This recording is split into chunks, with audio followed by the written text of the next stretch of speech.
ఒక చారిత్రాత్మకమైన సందర్భంలో ప్రజాప్రతినిధిగా జీవితకాలం గుర్తుండిపోయే ప్రభుత్వ విధానాన్ని సభలో ప్రకటన చేయడానికి తమరు అవకాశం ఇచ్చినందుకు మనస్ఫూర్తిగా తమరికి కృతజ్ఞతలు ధన్యవాదాలు తెలియజేస్తున్నా అధ్యక్ష బలహీన వర్గాలకు సంబంధించి ప్రధానంగా ఈ సమాజంలో వాళ్ళకి సంబంధించిన లెక్కలు కానీ వివరాలు కానీ లేకపోవడం వల్ల వాళ్ళ యొక్క వివరాల కోసం ఎన్నో రోజుల నుంచి చర్చ జరుగుతున్న సందర్భంలో ఈ సభలో ఈరోజు సామాజిక ఆర్థిక ఉపాధి విద్య రాజకీయ మరియు కుల సర్వే 2024 నివేదికను ప్రవేశపెట్టడానికి అవకాశం ఇచ్చినందుకు మనస్ఫూర్తిగా మీకు ధన్యవాదాలు. రాష్ట్రంలో సామాజిక ఆర్థిక విద్య ఉపాధి రాజకీయ మరియు కుల సర్వే సమగ్ర ఇంటింటి కుటుంబ సర్వే నిర్వహించాలనే ముఖ్య ఉద్దేశంతో మంత్రిమండలి ఫిబ్రవరి 4, 2024న తీసుకున్న నిర్ణయం ప్రకారం తెలంగాణ శాసనసభ ఫిబ్రవరి 16, 2024న క్రింది విధంగా తీర్మానించింది. వెనుకబడిన తరగతుల, షెడ్యూల్డ్ కులాల, షెడ్యూల్డ్ తెగల మరియు మిగతా బలహీన వర్గాలకు చెందిన ప్రజల అభ్యున్నతి నిమిత్తం వివిధ సామాజిక ఆర్థిక విద్యాపరమైన ఉపాధి రాజకీయ అవకాశాల ప్రణాళికలను రూపొందించి అమలు పరిచేలా తెలంగాణ మంత్రివర్గము 4/2/2024 తేదీన చేసిన సిఫార్సు మేరకు తెలంగాణ రాష్ట్రమంతటా సామాజిక ఆర్థిక విద్యాపరమైన ఉపాధి రాజకీయ కుల సర్వే కులగణన ఒక సమగ్ర ఇంటింటి కుటుంబ సర్వేను చేపట్టాలని సభ ఏకగ్రీవంగా తీర్మానించింది. ప్రభుత్వం జాగ్రత్తగా పరిశీలించిన తర్వాత రాష్ట్రంలోని వెనుకబడిన తరగతులు, షెడ్యూల్డ్ కులాలు, షెడ్యూల్డ్ తరగతుల ప్రజలు రాష్ట్రంలోని ఇతర బలహీన వర్గాల స్థితిగతులను మెరుగుపరచడానికి వివిధ సామాజిక ఆర్థిక విద్యాపరమైన ఉపాధి రాజకీయ అవకాశాల కోసం ప్రణాళికను రూపొందించి అమలుపరచడం కోసం తెలంగాణ రాష్ట్రమంతటా సామాజిక ఆర్థిక విద్యా ఉపాధి రాజకీయ మరియు కుల సర్వే చేపట్టడం కోసం 10/10/2024 తేదీన GOMS నంబర్ 18ని జారీ చేసింది. అధ్యక్ష, ప్రభుత్వం 19/10/2024 తేదీన 122/Cabinet/A2/2024 మెమో ద్వారా సామాజిక విద్య ఆర్థిక ఉద్యోగ రాజకీయ మరియు కుల సర్వే నిర్వహణను పర్యవేక్షించేందుకు గౌరవ నీటిపారుదల మరియు CAD ఆహార మరియు పౌర సరఫరాల మంత్రివర్యులు శ్రీ N. ఉత్తమ్ కుమార్ రెడ్డి గారి అధ్యక్షతన కమిటీ ఏర్పాటు చేసింది. సర్వే నిర్వహించేందుకు ప్రణాళిక శాఖ నోడల్ విభాగంగా నియమించబడింది. సర్వే విధి విధానాలను అవగాహన చేసుకునేందుకు మరియు ఉత్తమ విధానాలను అవగాహన చేసుకునేందుకు ఇతర రాష్ట్రాలైన కర్ణాటక మరియు బీహార్లలో జరిగిన వివిధ సర్వేలను క్షుణ్ణంగా అధ్యయనం చేయడం జరిగింది. అధ్యక్ష, ఈ అధ్యయన ఫలితాలను ప్రస్తుత CPC సర్వే విధాన రూపకల్పనలో అనుసంధానపరచడం జరిగింది. వివిధ ప్రజా సంఘాలు, సామాజికవేత్తలు, మేధావులు, ఇతర స్టేక్ హోల్డర్ల అభిప్రాయాలను పరిగణలోకి తీసుకొని ఈ క్రింది సర్వే షెడ్యూల్ని రూపొందించడం జరిగింది. అధ్యక్ష, A. House listing schedule, B. Survey schedule, C. ఎన్యూమరేటర్లకు మార్గదర్శకాలు, సర్వేలో సేకరించిన సమాచార రకాలు. సర్వే ఫారంలో మొత్తం 57 ప్రశ్నలు ఉండగా అదనపు ఉప ప్రశ్నలతో కలిపి మొత్తం 75 ఫీల్డ్లో సామాజిక ఆర్థిక విద్య ఉపాధి రాజకీయ మరియు కుల అంశాలకు సంబంధించిన సమాచారం సేకరించబడింది. సర్వే విధానం మరియు ప్రణాళిక రాష్ట్రంలోని ప్రతి జిల్లాను 150 కుటుంబాలతో కూడిన ఎన్యూమరేషన్ బ్లాక్గా అదే విభజించబడింది. తద్వారా 94,261 ఎన్యూమరేషన్ బ్లాక్లను ఏర్పాటు చేయడం జరిగింది. ప్రతి ఎన్యూమరేషన్ బ్లాక్కి ఒక ఎన్యూమరేటర్ను మరియు ప్రతి 10 మంది ఎన్యుమరేటర్లకు పర్యవేక్షించడానికి ఒక సూపర్వైజర్ను నియమించడం జరిగింది అధ్యక్ష. తద్వారా రాష్ట్ర వ్యాప్తంగా 1,03,889 ఎన్యుమరేటర్లను మరియు సూపర్వైజర్లను నియమించడం జరిగింది. క్షేత్రస్థాయిలో సర్వే, సామాజిక ఆర్థిక ఉపాధి, విద్య, రాజకీయ మరియు కుల సర్వే 2024 నవంబర్ 6న హౌస్ లిస్టింగ్తో ప్రారంభమైంది. మొదటి దశలో హౌస్ లిస్టింగ్ 6 నవంబర్ నుండి 8 నవంబర్ 2024 వరకు 3 రోజుల పాటు నిర్వహించబడింది. అసలైన సర్వే 9 నవంబర్ 2024 నుండి గౌరవ తెలంగాణ గవర్నర్తో ప్రారంభమైంది అధ్యక్ష. రాష్ట్రంలో సర్వే 6/11/2024న ప్రారంభమై 25/12/2024న పూర్తయింది. 50 రోజులు సర్వే ముగిసే సమయానికి మొత్తం సర్వే చేసిన కుటుంబాల సంఖ్య గ్రామీణ ప్రాంతాలలో 66,99,602 మరియు నగర ప్రాంతంలో 45,15,532 కాగా మొత్తం సర్వే చేసిన కుటుంబాల సంఖ్య 1,12,15,134. హౌస్ లిస్టింగ్ చేసిన మొత్తం 1,15,71,457 కుటుంబాలకు గాను 1,12,15,134గా ఉంది. ఇది సర్వే కవరేజ్ను 96.9% సూచిస్తుంది. ఇతర కారణాల వల్ల సర్వే చేయని కుటుంబాల మొత్తం సంఖ్య 3,56,229. ఎక్కువగా సర్వే చేయని కుటుంబాలు GHMC మరియు ఇతర నగర ప్రాంతాలలో ఉన్నాయి. అదేవిధంగా అధ్యక్ష, రాష్ట్రంలో డేటా ఎంట్రీ 20/11/2024న ప్రారంభమై 25/12/2024న పూర్తి అయింది. డేటా ఎంట్రీ పూర్తి చేయడానికి మొత్తం 36 రోజుల సమయం పట్టింది. 2024 ఫిబ్రవరి 4న మంత్రిమండలి తీసుకున్న నిర్ణయానికి అనుకూలంగా సర్వే అన్ని అంశాల్లో 1 సంవత్సరం లోపు విజయవంతంగా పూర్తి చేయబడింది అధ్యక్ష. ఫిబ్రవరి 4, 2024 నాడు నిర్ణయం చేసి ఫిబ్రవరి 4, 2025 ఈనాటికి సరిగ్గా సంవత్సరం పూర్తి చేసుకుంటున్న సందర్భంగా ఈ నిర్ణయము నివేదికగా మారి ఈ సభ ముందుకు ఒక ప్రభుత్వ అధికారిక డాక్యుమెంట్గా ఈరోజు సభలో ప్రవేశపెట్టినాం అధ్యక్ష. అదేవిధంగా ఈ క్రింది సర్వే డేటా మరియు ఫలితాలను పూర్తిగా తెలంగాణ నివాసితులు ఎన్యుమరేటర్లుగా స్వచ్ఛందంగా చెప్పిన సమాచారంపై ఆధారపడ్డాయి.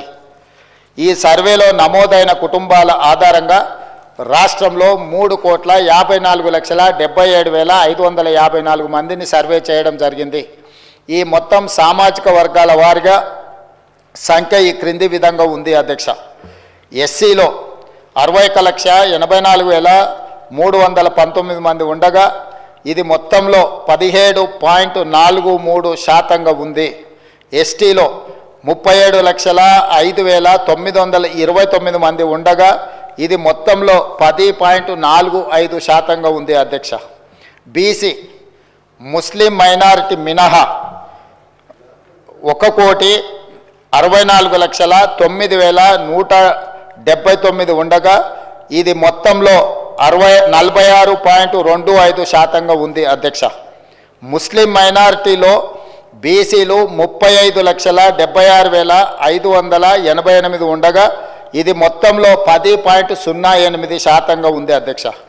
ముస్లిం మైనారిటీలో ఉన్న బీసీలను కలుపుకుంటే మన రాష్ట్రంలో మొత్తం బీసీలు 56.33% ఉంది అధ్యక్ష. రాష్ట్రంలో ఈరోజు ప్రభుత్వం అమలు చేస్తున్న బీసీ రిజర్వేషన్లు ABCDE ఈ అన్ని గ్రూప్లలో 56.33% ఈరోజు బీసీ జనాభా ఉన్నదని చెప్పి నివేదిక మనకు తెలుపుతున్నది అధ్యక్ష. ముస్లిం మైనారిటీలో ఓసీలు 8,80,424 ఉండగా ఇది మొత్తంలో 2.48% ఉంది. ముస్లిం మైనారిటీలో మొత్తం 44,57,012 మంది ఉండగా ఈ మొత్తంలో 12.56% మైనారిటీ జనాభా ఉంది అధ్యక్ష. ఓసీలు 47,21,115 ముస్లిం మైనారిటీలు మినహా ఉండగా ఇది మొత్తంలో 13.31% ఉంది అధ్యక్ష. ఓసీలో ఉన్న ముస్లిం మైనారిటీలను కలుపుకుంటే మొత్తం ఓసీలు 56,01,539 మంది ఉండగా ఇది మొత్తంలో 15.79% ఉంది అధ్యక్ష. ఈ సర్వే ద్వారా సేకరించిన డేటాను షెడ్యూల్డ్ కులాలు, షెడ్యూల్డ్ తెగలు, వెనుకబడిన తరగతులు మరియు రాష్ట్రంలో ఇతర బలహీన వర్గాల సంక్షేమానికి విధానాలను రూపకల్పన చేయడానికి ప్రభుత్వం ఉపయోగిస్తుంది. ఈ చర్య సమానత వృద్ధి పట్ల ప్రభుత్వ నిబద్ధతను మరియు తెలంగాణ ప్రజల భిన్న అవసరాలను తీర్చే పద్ధతిని ప్రతిబింబిస్తుంది. ఇది డేటా ఆధారిత సమగ్రత మరియు పారదర్శకత ప్రాతిపదిక నడిచే పాలనకు నూతన దశ ప్రారంభాన్ని సూచిస్తుంది. అధ్యక్ష తమరికి తెలుసు అధ్యక్ష, ఈ దేశంలో బలహీన వర్గాలు, అది హిందువులకు సంబంధించిన బలహీన వర్గాలు కావచ్చు, ముస్లిం మైనారిటీలలో ఉన్న బలహీన వర్గాలు కావచ్చు, మొదటి నుంచి కాంగ్రెస్ పార్టీ, తెలంగాణ ప్రభుత్వం 50% పైగా జనాభా ఉన్నారని మనం వివిధ సందర్భాలలో చర్చించుకున్నాం, వివిధ సందర్భాలలో మాట్లాడుకుంటున్నాం. కానీ ఈ లెక్కలకు సహేతుకత కానీ, ఒక పారదర్శకమైన ప్రభుత్వ పాలసీ డాక్యుమెంట్ కానీ, లేకపోతే ప్రభుత్వం ఒక క్రమ పద్ధతిలో సేకరించిన సమాచారం కానీ లేకపోవడం వల్ల ఎవరికి వాళ్ళు ఏదో ఒక నెంబర్తో ఏదో ఒక చర్చల ద్వారా చర్చించుకున్నప్పుడు స్థానిక సంస్థల రిజర్వేషన్ల విషయంలో కావచ్చు, విద్యా ఉద్యోగ రిజర్వేషన్లు కావచ్చు, అమలు చేయాలన్నప్పుడల్లా కూడా న్యాయస్థానాలలో మనకు కొంత ఇబ్బందికరమైన పరిస్థితులు ఉన్నాయి అధ్యక్ష. ఈ బలహీన వర్గాల జనాభా లెక్కలకు సంబంధించి ఒకవేళ మనం ఆలోచన చేసి ఈ సభలో మాట్లాడుకోవాల్సి వస్తే, ఈ దేశాన్ని బ్రిటిషర్స్ పరిపాలించినప్పుడు 1931లో కులగణన జరిగింది తప్ప, ఆ తర్వాత స్వతంత్ర భారతదేశంలో 75 సంవత్సరాలు పూర్తి చేసుకున్న సందర్భంలో ఎన్నిసార్లు జనాభా లెక్కలేసినా 2001 జనాభా లెక్కలు కావచ్చు, 2011 జనాభా లెక్కలు కావచ్చు, లేకపోతే 91 జనాభా లెక్కలు కావచ్చు, లేకపోతే వెనక్కి వెళ్తే 81 జనాభా లెక్కలు కావచ్చు, ఇట్లా ప్రతి 10 సంవత్సరాలకు ఈ దేశంలో లెక్కిస్తున్న జనాభాలో ఎస్సీ ఎస్టీల వివరాలు మాత్రమే పొందపరిచారు తప్ప బలహీన వర్గాలకు సంబంధించిన ఇతర కులాలు ఉపకులాలకు సంబంధించిన వివరాలను ఏ రోజు కూడా పొందుపరచకపోవడం వల్ల 75 సంవత్సరాలు పూర్తి చేసుకున్న ఈ భారత స్వతంత్ర దేశంలో బలహీన వర్గాల యొక్క లెక్కనే లేకపోవడము, బలహీన వర్గాలకు ఒక ఆవేదనగా,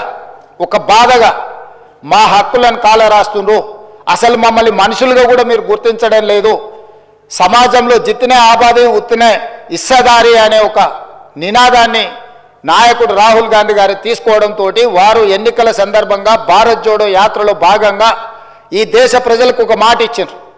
కేంద్ర ప్రభుత్వాన్ని డిమాండ్ చేసిండ్రు. వారు కేంద్ర ప్రభుత్వం జనాభా లెక్కలు సేకరించినప్పుడు కులాల ప్రాతిపదికన కూడా జనాభాను సేకరించాలి, తద్వారా ప్రభుత్వం కేటాయిస్తున్న నిధుల విషయంలో కావచ్చు, నియమిస్తున్న ఉద్యోగాల విషయంలో కావచ్చు, ఆర్థిక రాజకీయ ఉపాధి ఉద్యోగ అవకాశాలలో వాళ్లకు సరైన న్యాయం చేయాలి. కాబట్టి దీన్ని ప్రభుత్వము ముందుకు తీసుకువెళ్ళాలి, ప్రభుత్వం పాటించాలి అని డిమాండ్ చేశారు. కానీ కేంద్ర ప్రభుత్వం ముందుకు రాలేదు. అయితే వారు ఆ రోజు ఈ తెలంగాణ రాష్ట్రంలో తమరికి తెలుసు, మహబూబ్ నగర్ జిల్లాలో మక్తల్ కృష్ణా నదిని దాటుతూ తెల్లవారుతుంటే రాహుల్ గాంధీ గారు తెలంగాణ రాష్ట్రంలో అడుగుపెట్టి 23 రోజులు మహారాష్ట్ర సరిహద్దుల్లో వారు మహారాష్ట్రకు వెళ్ళేటప్పుడు 23 రోజులు తెలంగాణ ప్రజలకు స్పష్టంగా చెప్పారు, తెలంగాణ రాష్ట్రంలో మా ప్రభుత్వాన్ని ఏర్పాటు చేయండి, నేను తెలంగాణ ప్రజలకు నేను మాట ఇస్తున్నా, మేము అధికారంలోకి వచ్చిన తర్వాత మా ప్రభుత్వం కులాల ప్రాతిపదికన జనాభా సేకరణ చేసి బలహీన వర్గాల లెక్క ఎంతుందో లెక్క తేల్చి వాళ్లకు రాజకీయంగా రిజర్వేషన్లు కల్పిస్తాం, ఉద్యోగ ఉపాధి రిజర్వేషన్లు కల్పించే బాధ్యత మేము తీసుకుంటాం. ఇది సమాజానికి ఎక్స్రే, ఈ ఎక్స్రే ద్వారా ఎవరు ఎంతమంది ఉన్నారో వాళ్ళకి ఎలాంటి ఆర్థిక రాజకీయ ప్రయోజనాలను చేకూర్చాలో మేము చేస్తామని వారు చెప్పారు.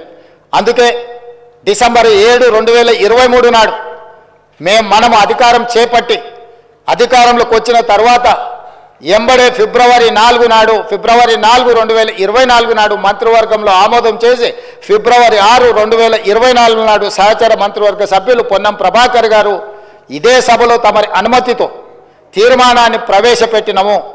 ఆ తర్వాత పార్లమెంటు ఎన్నికలు 5-6 నెలలు ఈ ప్రక్రియకు పార్లమెంట్ ఎన్నికల వల్ల విఘాతం కలిగింది. కానీ ఈ ప్రభుత్వం, మా నాయకుడు మేము ఇచ్చిన మాట ప్రకారం ఈ సమాజంలో కులగణన జరగాలి, కులగణనలో రాజకీయ, ఆర్థిక, సామాజిక అన్ని వివరాలను పొందుపరచాలన్న ఆలోచనతోటి ఈ కార్యక్రమాన్ని ముందుకు తీసుకెళ్లాలన్న లక్ష్యంతో మంత్రివర్గ ఉపసంఘాన్ని పెద్దలు ఉత్తమ్ కుమార్ రెడ్డి గారి అనుభవాన్ని దృష్టిలో పెట్టుకొని వారిని, దామోదర్ రాజ్ నరసింహ గారిని, పొన్నం ప్రభాకర్ గారిని, దుద్దిల్ల శ్రీధర్ బాబు గారిని, సీతక్క గారిని కమిటీలో పెట్టి ఈ ప్రక్రియను మొత్తం ముందుకు తీసుకువెళ్ళే ప్రయత్నం చేసినాం. ఈ ప్రక్రియలో భాగంగా బీహార్, అంతకుముందు కర్ణాటక రాష్ట్రాలు ఈ ప్రక్రియను చేపట్టి బీహార్ తీసుకొచ్చిన ఈ వివరాలను కోర్టులు కూడా వాటి మీద స్టే ఇవ్వడంతో తప్పిదం జరగొద్దు, ఇది పక్కడ్బందీగా ఉండాలి అని చెప్పి అధికారులను ఆయా రాష్ట్రాలకు పంపించినాం అధ్యక్ష. ఇదేదో ఆషామాషిగా ఇక్కడ ఉన్న కొద్దిమందిని పంచాయతీరాజు లేకపోతే ఏదైనా డిపార్ట్మెంట్కి సంబంధించిన క్రింది స్థాయి ఉద్యోగస్తులను పంపించే వివరాల సేకరణ కాదు అధ్యక్ష. ఈ దేశంలోనే, ఈ దేశానికి ఆదర్శంగా ఉండే ఒక దిక్సూచిగా మారాలని తెలంగాణ రాష్ట్ర ప్రభుత్వం ఇతర రాష్ట్రాలలో ఇట్లాంటి ప్రక్రియ చేపట్టి ఈ ప్రక్రియ న్యాయస్థానాల ముందు నిలవకపోవడం, ఈ ప్రక్రియ వల్ల జరిగిన నష్టాన్ని అంచనా వేయడానికి కూడా ఇతర రాష్ట్రాలకు అధికారులను పంపించి ఆయా రాష్ట్రాలలో జరిగిన పరిణామాలను మనమంతా కూడా ఒక స్టడీ చేసి అధికారుల నుంచి నివేదిక తెప్పించుకొని తద్వారా జనగణన ఏ విధంగా చేసిండ్రు, ఇతర రాష్ట్రాలలో కులగణన ఏ విధంగా నిర్వహించిండ్రు, వీటన్నిటిని పరిగణకు తీసుకొని పదే ముఖ్యమంత్రి స్థాయిలో నేను, ప్లానింగ్ బోర్డు ఉప ముఖ్యమంత్రి గారు ఆర్థిక శాఖ కిందకు వస్తుంది వారు, అదేవిధంగా మా cabinet sub committee chairman Uttam Kumar Reddy గారు వివిధ సందర్భాలలో చీఫ్ సెక్రటరీ గారితో సహా 12 సార్లు సమావేశాలు పెట్టి సమీక్షలు చేసి అధికారులకు సూచనలు చేసి ఒక పక్కడ్బందీ ప్రణాళికతోటి ఏ విధంగా అయితే జనాభాను మనం లెక్కిస్తామో ఆ రకంగా మొట్టమొదట ఇండ్ల వివరాలు సేకరించే కార్యక్రమం చేపట్టిన అధ్యక్ష. ఈ తెలంగాణ రాష్ట్రంలో ఉన్న పాత 10 ఉమ్మడి జిల్లాలలో ప్రతి గ్రామంలో, తండాలో, గూడెంలో ఇండ్ల వివరాలు సేకరించి ఆ ఇండ్లను అన్నిటిని కూడా ఎన్యుమరేట్ చేసి ఆ ఇండ్ల మీద స్టిక్కర్ అంటించి ప్రతి 150 ఇండ్లను ఒక గ్రూపుగా అంటే అధ్యక్ష మ్యాపింగ్ చేసి ఇట్లా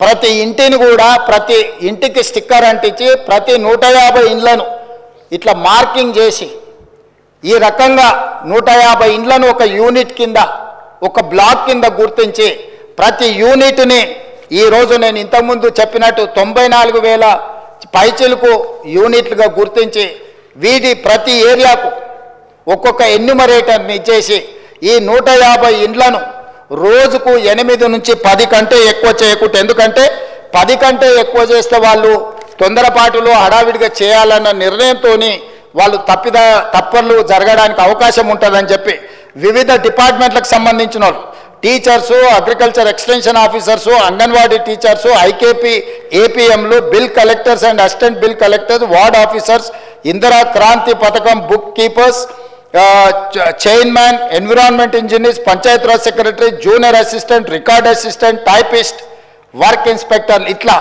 ప్రభుత్వంలో ఉన్న వివిధ శాఖలకు సంబంధించిన అధికారులను ఈరోజు మనం వాళ్ళందరినీ పెట్టి ప్రతి ఇంటికి ఇలాంటి స్టిక్కర్ను అంటించిన అధ్యక్ష.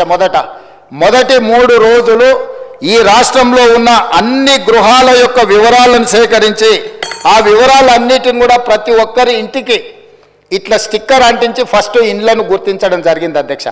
ఆ తర్వాత ప్రతి ఇంటికి మన ఎన్యుమరేటర్లు వెళ్ళి ఇట్లాంటి అప్లికేషన్లు తీసుకెళ్ళి అధ్యక్ష ప్రతి ఒక్కరి వివరాలు వాళ్ళందరితో సేకరించి 8 పేజీలల్లా అక్కడికి వెళ్ళి వాళ్ళతో మాట్లాడి వాళ్ళు ఇచ్చిన సమాచారాన్ని తీసుకొని వాళ్ళ సంతకాన్ని కూడా కుటుంబ యజమాని పేరు, మొబైల్ నెంబర్తో సహా సంతకం వాళ్ళు తీసుకొని, ఎన్యుమరేటర్ సంతకం తీసుకొని, సూపర్వైజర్ సంతకం తీసుకొని ఈ రకంగా సమాచారాన్ని 8 పేజీలలో పూర్తి వివరాలతో కూడుకున్న వాళ్ళ పేరు, తండ్రి పేరు, వాళ్ళ కులము, వాళ్ళ ఆర్థిక స్తోమత, వాళ్ళ విద్య, గతంలో ప్రభుత్వం నుంచి ఏమైనా పథకాలలో లబ్ధి పొందినరా, గతంలో రాజకీయపరమైన రిజర్వేషన్లు ఏమన్నా పొందినరా, ఇట్లా పూర్తి స్థాయిల వివరాలతోటి ఆ కుటుంబం యొక్క వివరాలు తీసుకున్నాం అధ్యక్ష.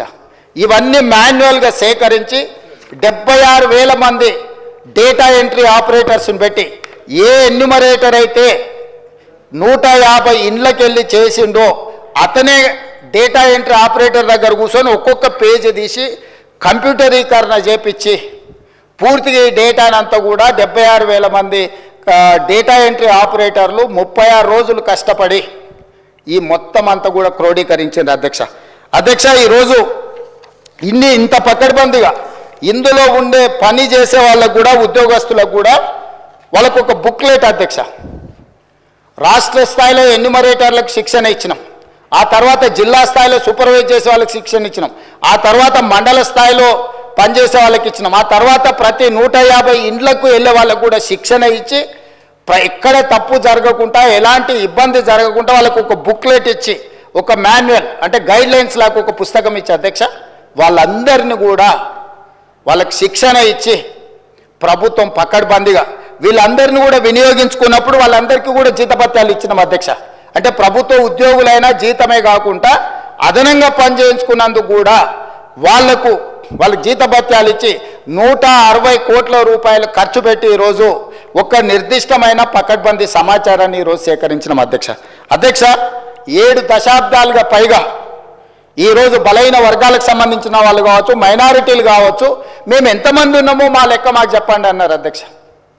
కనీసం మాకు నిధులు, మా రిజర్వేషన్లు, లేకపోతే మా ఉద్యోగ ఉపాధి అవకాశాలలో మేము మా భాగం అడగాలి అని అంటే కనీసం మా లెక్క తేల్చండి అని అంటే ఎవ్వరు కూడా వాళ్ళ ఆర మొలకించిన వాళ్ళు లేరు అధ్యక్ష.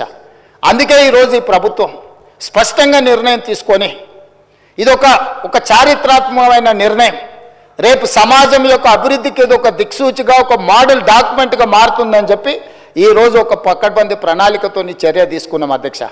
అందుకే ఈరోజు కమిషన్ ఇచ్చిన నివేదికను క్యాబినెట్ సబ్ కమిటీ స్వీకరించి ఈరోజు ఉదయం క్యాబినెట్లో దాన్ని చర్చ పెట్టి క్యాబినెట్లో ఆమోదింపజేసి ఈరోజు ఈ సభలో ప్రకటన చేస్తున్నాం అధ్యక్ష. ఎందుకంటే దీనికి పూర్తి స్థాయిలో చట్టబద్ధత కల్పించాలి. రేపటి నుండి ఈ నివేదిక రాష్ట్ర ప్రభుత్వం అమలు చేయబోయే సంక్షేమ పథకాలకు, అదేవిధంగా అభివృద్ధి కార్యక్రమాలకు, ఉద్యోగ ఉపాధి అవకాశాలకు, రాజకీయ వాళ్ళ అవకాశాల కోసం ఈరోజు ఈ నివేదిక పనిచేయాలన్నది ప్రభుత్వం యొక్క లక్ష్యం అధ్యక్ష. అందుకే ఈరోజు 46.25% ఉన్న బీసీలు, ఏబిసిడి, అదేవిధంగా ఈ గ్రూప్లో ఉన్న ముస్లిం మైనారిటీ బీసీలు ఏదైతే 10.08 ఉందో మొత్తం 56% పైగా ఉన్న బీసీలు అందరికీ కూడా ఈ రాష్ట్రంలో సముచితమైన గౌరవము, స్థానము కల్పించాలన్న ఆలోచనతోటి ఈరోజు ఈ ప్రభుత్వం ఈ నిర్ణయం తీసుకొని ముందుకు వచ్చింది అధ్యక్ష. కాబట్టి ఈ సభలో సభ్యులందరినీ ప్రభుత్వం ఒక మంచి కార్యక్రమాన్ని తీసుకొచ్చి ప్రజలకు అందుబాటులో పెట్టినందుకు ఈరోజు అందరూ సభలో ఉన్న వాళ్ళందరూ కూడా ఈ ప్రభుత్వాన్ని రాజకీయాలకు అతీతంగా అభినందించాల్సిన అవసరం ఉన్నది. మంత్రివర్గ ఉపసంఘాన్ని, అదేవిధంగా అధికారులు, అదేవిధంగా ఎన్యూమరేటర్ సూపర్వైజ్ చేసిన వాళ్ళు, ఎన్యూమరేటర్లుగా పనిచేసిన వాళ్ళు రాత్రి మగళ్ళు కష్టపడి ఇది ఒక దిగ్విజయమైన కార్యక్రమంగా, దేశానికే ఆదర్శంగా నిలబడే ఒక కార్యక్రమాన్ని, ఒక బాధ్యతను నెరవేర్చింది. కాబట్టి ఈ తమరి ద్వారా సభలో ఉన్న సభ్యులందరినీ ఈ మొత్తం కార్యక్రమంలో పాల్గొన్న వాళ్ళని అందరినీ కూడా అభినందించాల్సిందిగా కోరుతున్నా. మీరందరూ పెద్ద ఎత్తున చప్పట్లతో వాళ్ళందరినీ అభినందించాలని తెలియజేస్తూ తమరి దగ్గర సెలవు తీసుకుంటున్నా అధ్యక్ష.